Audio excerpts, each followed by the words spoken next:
Good evening everyone, welcome back to our channel. आज मैं आपके साथ डिस्कस करूंगी केमिकल प्रॉपर्टीज़ ऑफ ग्लाइकॉल की 7th केमिकल प्रॉपर्टी। मैं ग्लाइकॉल की 6 केमिकल प्रॉपर्टीज़ को ऑलरेडी आपके साथ डिस्कस कर चुकी हूँ प्रीवियस वीडियोस में। आज जो हमारी केमिकल प्रॉपर्टी है वो 7th केमिकल प्रॉपर्टी है, जिसमें हम ग्लाइकॉल को रिएक्ट कराएंगे PI3 के साथ। लेकिन यहाँ पर जो हमें प्रोडक्ट मिलेगा वो अनस्टेबल होगा, तो वो अनस्टेबल होने की वजह से दूसरे प्रोडक्ट में कन्वर्ट हो जाएगा। ठीक है, तो ये हम समझेंगे रिएक्शन के थ्रू कि किस तरीके से रिएक्शन होगी ग्लाइकॉल की। ग्लाइकॉल क्या होते हैं? Dihydric alcohols. तो ये हमारी 7th केमिकल प्रॉपर्टी है, जिसमें हम रिएक्शन कराएंगे किसके साथ? Reaction with PI3। अब यहाँ पे हम इसके साथ ग्लाइकॉल को रिएक्ट कराएंगे, तो ये होता है ग्लाइकॉल CH2OH CH2OH। इसको जब हम PI3 के साथ रिएक्ट कराएंगे तो क्या होगा कि यहाँ से ये जो OH है वो दोनों OH यहाँ से हट जाएंगे और OH की जगह पे यहाँ पे I आ जाएगा। तो हमें क्या प्रोडक्ट मिलेगा? CH2I। इसका नाम क्या है? इसका नाम है इथाइलिन डाई आयोडाइड। इसको बोलते हैं हम इथाइलिन डाई आयोडाइड। अब ये जो हमें मिला है इथाइलिन डाई आयोडाइड, ये कैसा है? ये एक अनस्टेबल कंपाउंड है, यानी यहाँ पर ये जो हमें मिला है वो स्टेबल नहीं। क्या है? ये अनस्टेबल है, और ये अनस्टेबल है तो ये अपने आप को स्टेबल करना चाहेगा।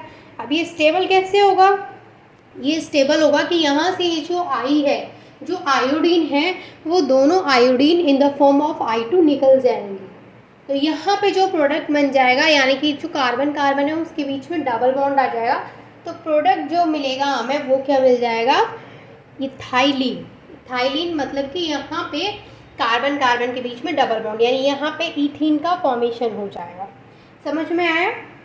यहाँ पे किस तरीके से ईथीन का फॉर्मेशन हो जाएगा?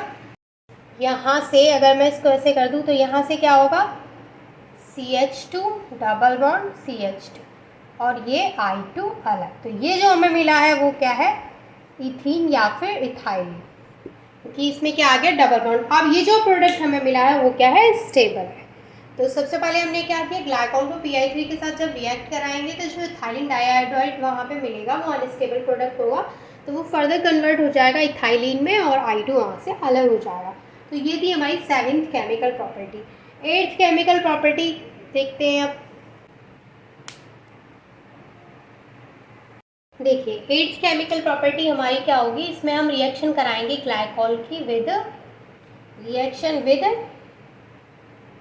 Acetyl chloride. ठीक है, तो जब हम ग्लाइकॉल की रिएक्शन कराते हैं एसिटाइल क्लोराइड और एसिटिक एनहाइड्राइड के साथ, तो वहाँ पर हमें जो प्रोडक्ट मिलेगा, देखिए सबसे पहले मैं आपको यहाँ पे बताती हूँ कि हम यहाँ पे 2 मोल यूज़ करेंगे एसिटाइल क्लोराइड के। तो यहाँ पे फर्स्ट जब रिएक्शन होगी फर्स्ट स्टेप में, तो हमें मिलेगा ग्लाइकोल मोनोएसिटेट, और जब सेकेंड स्टेप में वो रिएक्शन फर्दर उसी के साथ रिएक्ट करेगी तो हमें मिलेगा ग्लाइकोल डाईएसिटेट। समझ में आया आपको? नहीं आया? चलिए रिएक्शन के थ्रू समझते हैं। ये है हमारा ग्लाइकोल, इसको हम रिएक्ट कराएंगे एसिटाइल क्लोराइड के साथ। तो यहाँ पे क्या होता है? CH3COCl। जब हम इसको एसिटाइल क्लोराइड के साथ रिएक्ट कराएंगे तो यहाँ से क्या होगा कि यहाँ से एक हाइड्रोजन निकलेगा और यहाँ से एक Cl निकलेगा, तो यहाँ से निकलेगा कुल मिला के HCl। अब जब यहाँ से HCl निकल जाएगा तो बाकी का जो है वो इससे एज इट इज़ जुड़ जाएगा, तो हमें क्या मिलेगा? यहाँ पे CH2O, यानी ये वाला O यहाँ आ गया, CH3। समझ में आया? और यहाँ पे CH2OH as it is.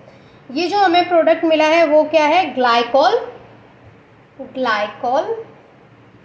Mono acetate. यहाँ पे हमें मिला है ये ग्लाइकोल मोनो एसिटेट। अब ये जो ग्लाइकोल मोनो एसिटेट है इसको हम अगेन एसिटाइल क्लोराइड के साथ रिएक्ट कराएंगे। फिर से हम इसको रिएक्ट कराएंगे किसके साथ? एसिटाइल क्लोराइड के साथ। तो यहाँ से फिर से क्या होगा? HCl बाहर निकलेगा, ये वाला हाइड्रोजन और ये वाला Cl, यानी ये वाला हाइड्रोजन और ये वाला Cl निकलेगा। तो फिर से जो प्रोडक्ट हमें यहाँ मिला है वही सेम हमें यहाँ मिल जाएगा। तो यहाँ पे मिलेगा CH2OOC CH3, यहाँ पर भी CH2OOC CH3 ये होता है ग्लाइकॉल डाई एसीटेट। समझ में आया आपको? 8th केमिकल प्रॉपर्टी में क्या है, ग्लाइकॉल को हमने रिएक्ट कराया एसिटाइल क्लोराइड के साथ, तो फर्स्ट स्टेप में एक HCl निकल गया और हमें ग्लाइकॉल मोनोएसिटेट का फॉर्मेशन हो गया। सेकेंड स्टेप फिर से हमने उसको अगेन उसी के साथ रिएक्ट कराया है एसिटाइल क्लोराइड के साथ, तो सेकेंड स्टेप में जो दूसरा HCl है वो निकल गया और यहाँ पे हमें ग्लाइकॉल डाई एसिटेट मिल गया। तो आई होप कि 7th and 8th chemical property आपको समझ में आ गई होगी। अच्छा, इस जो ये जो रिएक्शन हमने कराई है इसको एसिटाइलेशन भी बोलते हैं। एसिटाइलेशन क्यों बोल रहे हैं? क्योंकि हम यहाँ पे जो रिएक्शन करा रहे हैं वो एसिटाइल क्लोराइड के साथ करा रहे हैं, या फिर हम बोल सकते हैं एसिटिक एनहाइड्राइड के साथ करा रहे हैं। तो यहाँ पे इस रिएक्शन का नाम क्या होता है? एसिटाइलेशन भी हम इसको बोलते हैं। Is that clear to all of you? अभी देखिए इसकी 3-4 केमिकल प्रॉपर्टीज़ और रह गई, नहीं 3-4 से ज़्यादा हैं, तो उनको भी मैं आपके साथ नेक्स्ट वीडियोस में डिस्कस करूँगी। तो यहाँ तक टोटल 8 केमिकल प्रॉपर्टीज़ हो चुकी हैं ग्लाइकॉल की। आई होप कि ये 8 केमिकल प्रॉपर्टी आपको अच्छे से समझ में आ गई होंगी। And thank you so much for watching this video.